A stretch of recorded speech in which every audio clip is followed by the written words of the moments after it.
Richard Rohr wrote some time ago about a comment that Karl Rahner had made about the church in the 60s. He says that the church must reclaim its sense of mysticism, its sense of being a religion that is one that moves people towards that union with Christ. He says if we don't reclaim that sense of Christian mysticism in all of our daily religious experience or our spiritual experience, then we will, he said, Karl Rahner said, we might as well shut all the doors and stop this whole thing. It's pretty stark, pretty strong words.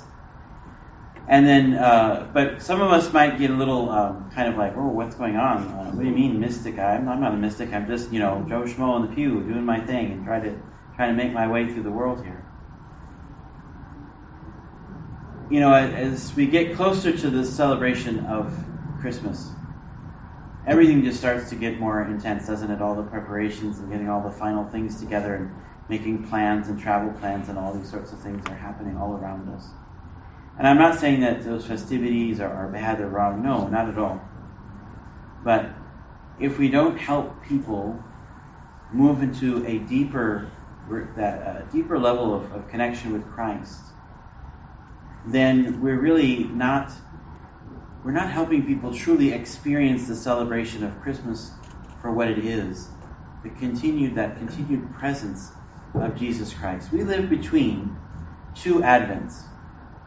We live between the first coming of Jesus as a child, as a baby in the manger, which we celebrate, we heard partially about right today.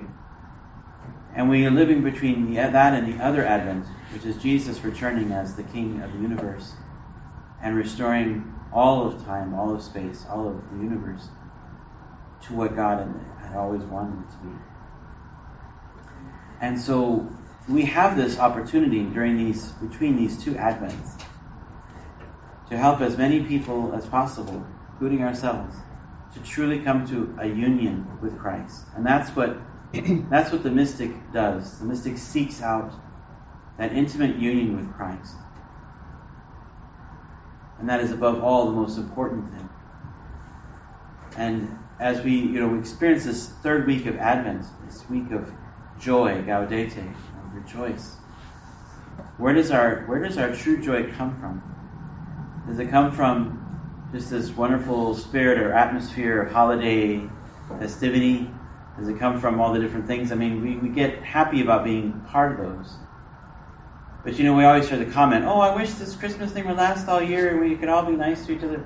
Well, guess what? We can. But it doesn't come from Christmas. It comes from our union with Christ that provides a deeper joy. You think these holiday celebrations are going to help all those who have lost their homes in the fires up in the Santa Barbara area as well as the Central California area? Maybe not.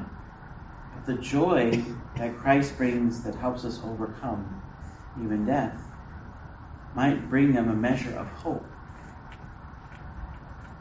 And we, in our role, what we do, is to help people make that next step from being part of this community of faith, from being celebrating all these wonderful and amazing days of prayer and all these different elements that speak to us about our faith, the reality of Jesus Christ, to help people and guide them into that deeper relationship with Christ. One that locates, that roots their whole experience of their being, of their person, in the person of Jesus Christ. That allows this wellspring of joy to fill us. Not just kind of a glib happiness or momentary enjoyment, but an eternal joy that only comes from Christ. And so, sisters and brothers, let's recommit ourselves to that work, helping people have that intimate experience with Jesus Christ, to strive towards that union of our lives with His, that His joy may be in us and our joy may be complete.